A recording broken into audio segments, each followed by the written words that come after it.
saya Sari Hayati dalam mata kuliah Manajemen Pemasaran. Materi hari ini yaitu mengenai mengembangkan strategi dan rencana pemasaran. Di dalam pemasaran dan nilai pelanggan, di sini terdapat beberapa poin yang penting ya, yaitu yang pertama adalah inti pemasaran. Di dalam pemasaran itu tentu kita akan memuaskan kebutuhan dan keinginan dari konsumen. Nah, lalu yang kedua, sasaran bisnis. Di dalam sasaran bisnis, penghantaran nilai pelanggan tentu saja tujuannya adalah untuk menghasilkan laba.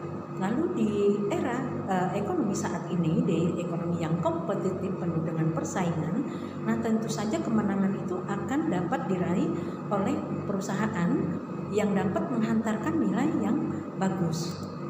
Kemudian nilai pelanggan. Di dalam nilai pelanggan, di sini juga terdapat poin-poin yang sangat menentukan untuk nilai pelanggan. Yang pertama yaitu pemasaran saat ini itu diletakkan pada awal perencanaan. Kemudian yang kedua, proses penghantaran nilai. Nah, di mana di sini kita harus memilih nilai yang dilakukan dengan melakukan STP. Kemudian juga di sini menyediakan nilai dengan penentuan fitur dari produk. Lalu juga di dalam proses penghantaran nilai, di situ juga akan mengomunikasikan nilai dengan mendayagunakan sumber yang ada untuk mengumumkan dan mempromosikan produk. Kemudian di dalam nilai pelanggan juga sangat diperlukan, yaitu penghantaran nilai yang dimulai sebelum produk ada, kemudian berlanjut pada saat produk itu ada dan dikembangkan. Di sini terdapat rantai nilai. Jadi di dalam pemasaran di situ terdapat rantai nilai, di mana di sini ada beberapa hal yang mendukung ya.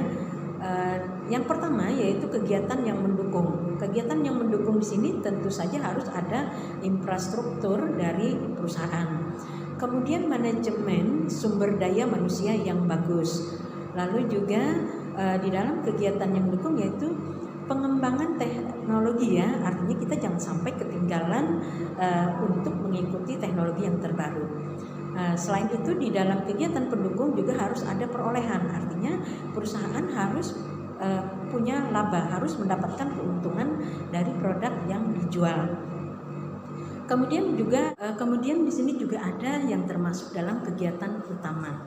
Nah, apa yang merupakan kegiatan utama? Yaitu yang pertama yaitu logistik masuk, lalu operasi, kemudian juga logistik keluar, dilanjutkan dengan pemasaran dan penjualan. Nah, lalu yang terpenting adalah juga pelayanan, di mana kita harus bisa melayani konsumen. Nah, itulah merupakan kegiatan utamanya. Nah, yang diharapkan tentu saja dari kegiatan ini adalah keuntungan yang maksimal. Lalu ada lagi kompetensi inti. Kompetensi inti, jadi di dalam kompetensi inti untuk dapat bersaing di masa kini perlu memiliki dan menjaga sumber daya dan kompetensi yang membentuk esensi bisnis. Nah, lalu di dalam karakteristik kompetensi inti, nah di situ juga terdapat beberapa item yang sangat penting ya, yang menentukan dari kompetensi inti tersebut. Yang pertama yaitu sumber keunggulan kompetitif, kemudian dapat diterapkan pada berbagai pasar, dan yang penting itu adalah sulit untuk ditiru dari pesaing kita. Nah, berikutnya di sini terdapat orientasi pemasaran holistik dan nilai dari pelanggan. Nah, di sini juga ada beberapa hal yang perlu dipahami ya. Jadi yang pertama yaitu mengenai eksplorasi nilai, di mana nilai itu merupakan pencarian dari peluang baru. Lalu yang kedua yaitu penciptaan nilai. Dengan adanya penciptaan nilai, maka di sini penawaran nilai yang baru itu akan lebih menjanjikan secara efisien bagi konsumen. Lalu yang ketiga itu adalah penghantaran nilai, di mana penghantaran nilai ini nantinya akan merupakan penggunaan kapabilitas dan juga infrastruktur. Nah, rencana pemasaran, di dalam rencana pemasaran yang berhasil itu memiliki beberapa kapabilitas. Yang pertama yaitu memahami nilai pelanggan, kemudian yang kedua menciptakan nilai pelanggan itu sendiri, Yang ketiga, menghantarkan nilai dari pelanggan. Yang keempat, menangkap nilai pelanggan. Nah, itu adalah yang merupakan hal-hal harus dimiliki oleh pemasaran ya. Kemudian rencana pemasaran itu merupakan instrumen sentral untuk mengarahkan serta mengkoordinasikan usaha pemasaran. Rencana pemasaran beroperasi pada 2 tingkat. Yang pertama yaitu rencana pemasaran strategis, di mana di sini menjelaskan sasar pasar serta proposisi dari nilai yang akan ditawarkan perusahaan berdasarkan analisis peluang pasar terbaik. Kemudian di dalam perencanaan pemasaran yang beroperasi, yang kedua adalah rencana pemasaran taktis. Nah, di sini menjelaskan tentang bagaimana kita memasarkan, kemudian juga bagaimana fitur dari produk yang telah dibuat, lalu juga bagaimana mempromosikannya. Nah, penyediaan barang itu harus tersedia ya, supaya tidak kehabisan. Lalu juga yang perlu diperhatikan adalah saluran untuk penjualan serta pelayanan. Nah, layanan ini juga sangat penting karena itu akan mempengaruhi penjualan dari sebuah produk. Nah, di sini juga terdapat perencanaan strategis dan implementasi serta di sini pengendaliannya. Nah, di sini ada tingkatannya ya. Yang pertama yaitu tingkat korporat. Di sini merupakan panduan seluruh perusahaan di dalam penentuannya, kemudian juga nantinya akan dialokasikan sumber daya divisi serta menilai peluang pertumbuhan dari usaha tersebut. Kemudian yang kedua, tingkat divisi, di mana tingkat divisi ini merupakan alokasi dana pada setiap bisnis unit. Yang ketiga yaitu tingkat unit bisnis. Di dalam tingkat unit bisnis, nah itu merupakan rencana pemasaran strategis. Nah, nanti akan dibuat sebuah rencana yang kira-kira akan bisa menumbuhkan atau meningkatkan dari pemasaran produk tersebut. Yang keempat yaitu tingkat produk. Nah, di sini nanti akan direncanakan pemasaran yang taktis itu seperti apa. Nah, itu adalah 4 dari tingkatan perencanaan strategis dan implementasi serta kendalinya. Kemudian di dalam perencanaan strategis, kooperatif dan divisi, nah di sini juga ada beberapa hal yang perlu kita pahami. Yang pertama yaitu mendefinisikan misi korporat. Lalu yang kedua, menentukan unit bisnis strategis atau sering dikatakan atau disingkat itu adalah SBU. Lalu yang ketiga, menentukan sumber daya bagi setiap SBU atau unit bisnis strategis. Yang keempat, menilai peluang pertumbuhan. Nah, artinya kita harus menilai dari berbagai sudut ya. Kemudian menentukan unit bisnis strategis. Di dalam menentukan unit bisnis strategis, nah di situ ada beberapa hal yang perlu kita pahami, yaitu yang pertama itu adalah karakteristik unit bisnis strategis, di mana di sini juga terdapat penjelasan-penjelasan yang perlu kita pahami. Yang pertama yaitu merupakan satu bisnis tunggal atau kumpulan bisnis yang berhubungan dengan yang dapat direncanakan terpisah dari bagian perusahaan lain. Lalu yang kedua, mempunyai kelompok pesaing tersendiri.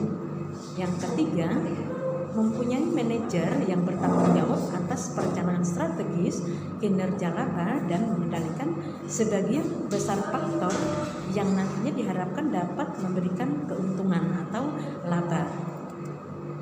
Nah, di sini terdapat penentuan sumber daya bagi SBU, yaitu kita di sini menggunakan matrik BCG.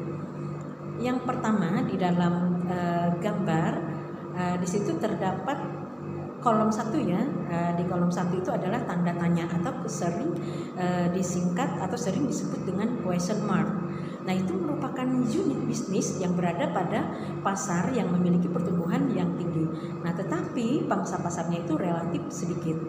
Nah, pada posisi ini membutuhkan banyak dana yang harus dikeluarkan, disebabkan karena perusahaan itu banyak mengeluarkan uang untuk investasi pabrik, kemudian juga investasi peralatan, serta personalia untuk mengejar pasar yang tumbuh cepat. Yang kedua, kolom kedua atau gambar kedua yaitu adalah menggambarkan bintang atau yang sering disebut dengan stars. Nah, itu merupakan pemimpin pasar dalam pasar yang pertumbuhannya itu tinggi. Nah, perusahaan harus mengeluarkan sejumlah substansial uang untuk menyesuaikan dengan pertumbuhan pasar serta menangkal serangan pesaing. Yang ketiga, nah, penghasilan uang tunai. Nah, di situ digambarkan uang ya, artinya di sini digambarkan cash cows atau sapi ya, digambarkan seperti itu. Nah, ini adalah mesin penghasil uang. Nah, pada posisi ini, nah, perusahaan bisa memperoleh keuntungan. Nah, ini memungkinkan perusahaan untuk menggunakan uang dan untuk membayar berbagai pengeluaran atau tagihan, nah, serta mendukung bisnis perusahaan lainnya. Lalu yang keempat, nah, yang keempat ini digambarkan sebagai anjing ya atau dogs. Nah, pada posisi ini di mana perusahaan itu berada pada pasar yang pertumbuhannya rendah serta pangsa pasarnya itu relatif rendah. Nah, seperti itu ya. Jadi ada 4 gambaran di dalam penentuan sumber daya bagi SBO menurut matriks ya BCG. Kemudian di dalam perencanaan strategis unit bisnis atau yang sering disebut dengan SBO. Nah, di sini terdapat beberapa item ya, ada beberapa alur yang nantinya akan menggambarkan sebuah perencanaan strategis. Yang pertama yaitu tentu saja sebuah perusahaan itu harus mempunyai misi bisnis ya. Nah, artinya dari misi bisnis, nah, nantinya akan masuk pada lingkungan eksternal. Di dalam lingkungan eksternal, nah, itu nantinya akan diadakan analisis peluang dan juga ancamannya apa. Analisis ini biasanya sering disebut dengan analisis SWOT ya atau SWOT. Kemudian lingkungan internal, artinya di sini kita tidak hanya membicarakan mengenai lingkungan eksternal, nah, tetapi juga akan masuk pada lingkungan internal. Nah, di sini analisis kekuatan itu akan terlihat, kemudian kelemahan juga akan terlihat ya dari analisis ini. Nah, setelah semuanya sudah dilakukan, maka akan muncul sebuah formulasi tujuan. Nah, artinya apa sih tujuan kita membuat produk tersebut? Apa sih tujuan dari perencanaan strategis itu? Nah, lalu juga akan muncul formulasi berikutnya yaitu formulasi strategis. Nah, pada formulasi strategis, nah, di sini akan ditentukan kira-kira apa sih formulasi yang akan diterapkan di dalam pemasaran untuk perencanaan yang strategis. Nah, setelah itu muncullah formulasi program. Nah, artinya program apa saja yang akan diterapkan, yang akan direncanakan agar perusahaan itu dapat menghasilkan laba yang besar. Nah, setelah itu formulasi program, kemudian formulasi tadi sudah ya untuk strategis, kemudian formulasi tujuan. Setelah 3 formulasi itu tercapai, maka nantinya akan diimplementasikan.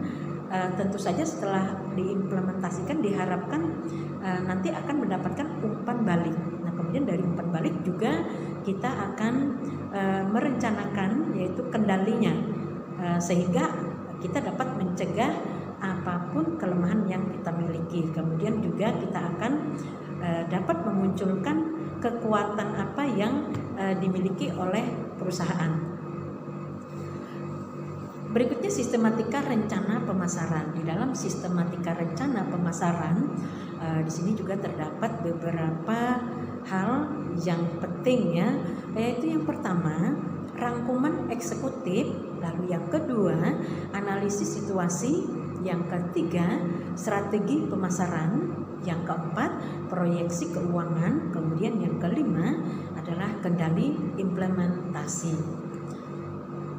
Oke, demikian materi hari ini. Saya akhiri. Wassalamualaikum warahmatullahi wabarakatuh.